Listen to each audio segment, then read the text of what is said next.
last night, Juniper gave birth to her triplet doelings, and this morning I was like, oh, Butter's udder looks kind of big. Maybe she's gonna have them soon.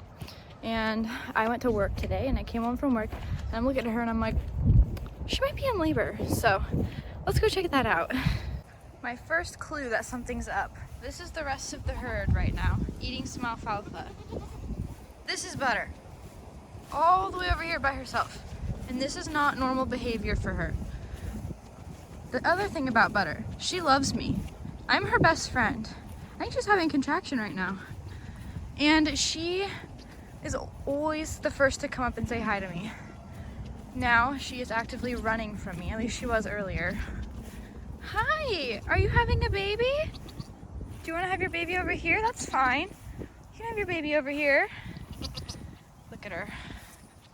Oh yeah, she's having a contraction right now. She's all sunken. I noticed her udder was bigger this morning. She wouldn't let me check her ligaments. I'm gonna try and video a contraction because she should be pretty close to having a contraction right now. Oh, yep. We're having one right now. You see, she gets stiff, uncomfortable. She gets sunken in. The way she's acting, I'm like, maybe I should go grab my kidding kit. We're really close. Yeah, we're really close to having some kids on the ground. Oh yeah, that's a hard one. See how posty she's getting and how her rump is going up like that. She's very uncomfortable. So I'm gonna go grab the kidding kit and then keep an eye on her. Alright, so we moved her into the stall with some fresh hay. I got the kidding kit ready. We're having some hard contractions, but we're not quite there yet. Getting closer. I wanted to hop on here and do a voiceover and just say the next few clips are very messy looking. They were recorded the wrong way, so I had to flip them around. And a lot happens, so I don't want to spoil it for you, but we did not actually catch the birth on camera because of what happens in the next clips.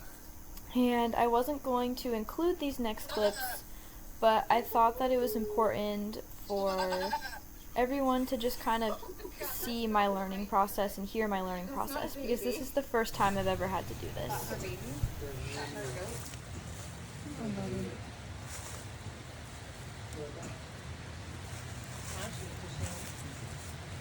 It's gonna be a baby soon. I'm kind of worried. Don't be worried. You're always worried. But nothing's moving. It's fine. Just cover a Things should be moving. I'm gonna get her up. There's no baby. There's no baby here. It's way in there. I'm gonna put my whole hand in. I know, Butter. Do you need more of a flashlight? I'm sorry. Yeah, put How your do I even fingers together. put my whole hand in there? There you go. Just go slow. I am. I don't feel a baby yet. And you need to put your hand farther in there. I can't. She's pushing it out.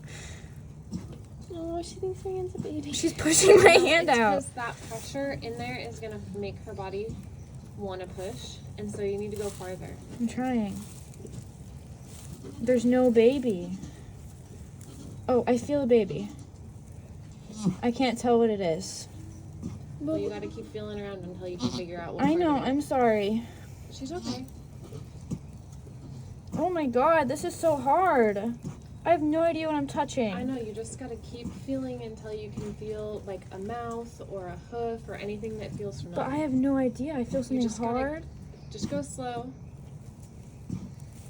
It's right here. That's good. Well, maybe her trying I to push your hand I out think I when need you to call Jennifer. I literally have no idea what I'm touching. It's okay, Butter. It's okay. Just keep feeling. Because it could be a side, and that's not really going to feel like much. So you got to keep, just stick your hand in there and see. Because she's pushing and I can feel it's not moving.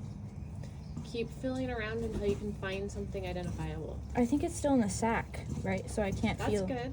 But that means I can't feel anything. Because it just feels kind of like a circular dome right here. Can someone call Jennifer? Yeah. on your phone? She's pushing it out. Is it coming down farther? No. I need to call Jennifer. I can't do this. Wait. Okay. So it's like an hour and a half after Butter had her babies, and it was not easy. I did not get very good footage of it, unfortunately, because I was really focused on getting Butter through this. But I had to put my entire arm inside Butterscotch to get this baby out. I was like halfway to my elbow deep inside her, and I have never had to go very far inside a doe before.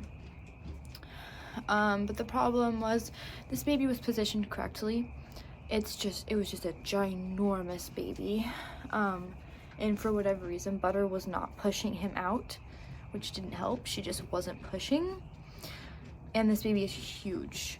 He's huge. And the doeling she had after is huge too.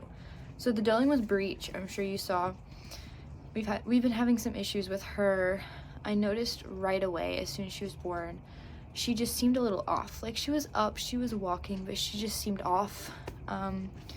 So I put my finger in her mouth, and she has very little sucking reflex. Took her temperature. Sure enough, she's pretty low. So we warmed her up. Just held her up to a little propane heater for like 30 minutes and put her down and basically forced Butter's teat in her mouth, and luckily she has a sucking reflex now, and she got some colostrum, and I made sure she got a lot of it. And then I went and ate dinner and chilled because I have been out here with Butter for, it was about 6 hours that I was with her, and I've just been like kneeling in uncomfortable positions, and I had my arm all the way inside this goat. Poor girl. And I unfortunately didn't get a good video of it because that would have been so cool to get a video of it, but obviously the goats come first. So I had my whole hand in there, and I had to feel around and just basically pull this baby out of Butter because she just couldn't push it out herself. I feel so bad for her because this was definitely traumatic for Butter. Poor girl. She definitely tore a little bit, but it's not bad. She'll heal. She'll be fine. But it was definitely traumatic, and I'm gonna be checking on the doeling at least every hour to make sure she's warm and fed throughout the night. And she's looking really good right now. She has a full stomach. She's active. She feels warm, so I think we're gonna be okay. But I'm just really glad that everybody's okay because it could have gone a lot worse.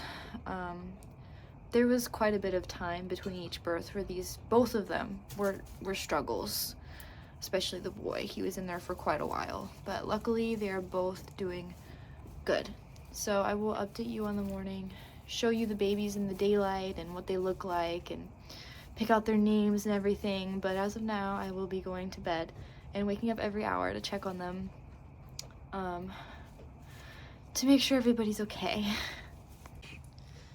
Just very quickly before I go to bed, here's the little doeling. I know it's hard to see like her color and everything in the heat lamp, but here she is. The reason why she's frozen right now is because the cat is in here with me and she doesn't know what that is. And then here's Miss Butter resting, still huge. And then this is the little buckling. I mean, little. Jesus, this thing is huge, and you'll be able to see in the daylight how big both of them are later on.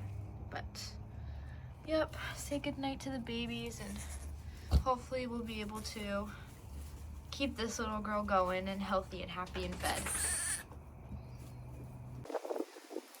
Okay, so here are the twins. Look at this giant buckling, you guys. He's huge. Look at him go. And then this is the doeling right here. Hello. She's big as well, but not quite as big as him.